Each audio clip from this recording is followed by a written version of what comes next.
Ciao, the drama. My name is Mariah and welcome to Hoops for Hotties, where I explain what's going on in the basketball world to the girls, the gays, the theys, and the straight men who don't want to admit they don't know about basketball. Because like I always say, the NBA got more drama than the housewives, I'm telling you. So the Milwaukee Bucks just fired their head coach, Adrian Griffin, after signing a 4-year deal with the Bucks last summer, after the Bucks fired their head coach, Mike Budenholzer. Now, this was a tough firing because he won a championship with Milwaukee a couple years ago, bringing them their first championship in 50 years. Coach Bud had just lost his brother after he was tragically killed in a car accident. Milwaukee lost in a first-round series to the Miami Heat. And mind you, their star player, Giannis, was hurt. But the Bucks fired him and their franchise was kind of in a state of unknown. They didn't know if they were re-signing some of their players. They didn't know if Giannis was going to want to stay there and sign an extension. So they hire Adrian Griffin. It's his first NBA head coaching job. Doing so kind of with the mindset that they might take a step back this season. But they did the opposite. They signed another star, Damian Lillard, and they immediately went into we need to win a championship right now mode.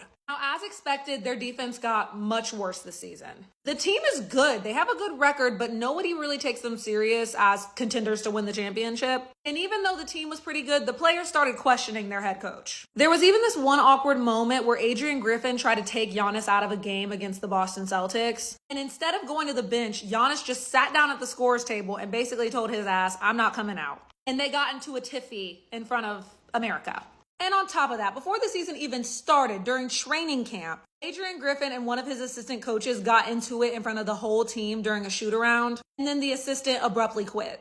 So in order to draw the players together, Adrian Griffin decides to have an airing out session with them. They all spoke about what was working and what wasn't working, and he called his stars out for not being intense enough on defense, for driving to the basket instead of sharing with their teammates when their teammates would be open. And apparently the team really appreciated this airing out session, and they won the next 7 games. But something was still fishy. Their wins weren't convincing enough. They were bickering in the locker room. So yesterday, they fire Adrian Griffin. They just give up in the middle of the season. And then last night, the same day, they hire Doc Rivers. Now, let me bring Doc into this a little bit. Doc Rivers is a very respected NBA coach who's been doing this for a long time. But I got to give y'all the tea.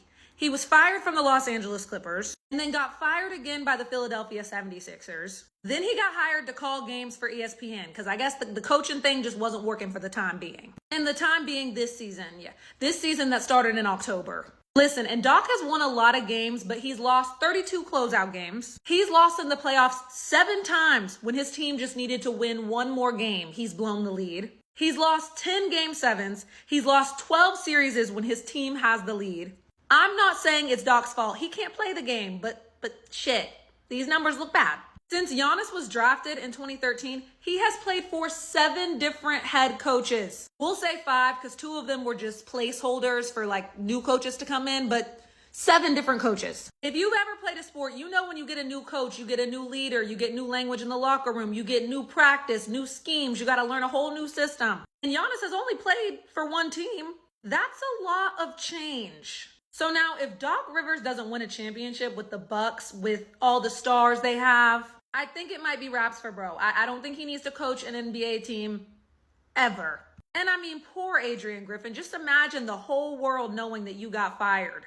Fighting with your star player in front of God and everybody. We just knew the time was ticking, but I didn't know they would fire him in the middle of the season or hire his replacement the same day. And now what happens with his job at ESPN? Like, I'm just so confused. And as if this story isn't wild enough, the Bucks still have to pay the salary of Coach Bud, Adrian Griffin, and now Doc Rivers. Because you can't just fire a guy in the middle of a contract. Like, you got to pay up. Mike Budenholzer's salary was $8 million a year. Okay? Adrian Griffin's salary was $4 million a year. Okay? And Adrian Griffin just signed on for 4 years this past summer. So they're paying $12 million a year in salaries to coaches they don't even want. And I'm not sure how much Doc Rivers is going to get paid to coach the Bucks, but he was making $8 million a year when he was coaching for the 76ers. So you can expect them to be paying at least around $20 million a year in coaches. Let me hold $1 million. Shit, y'all won't even notice it's gone.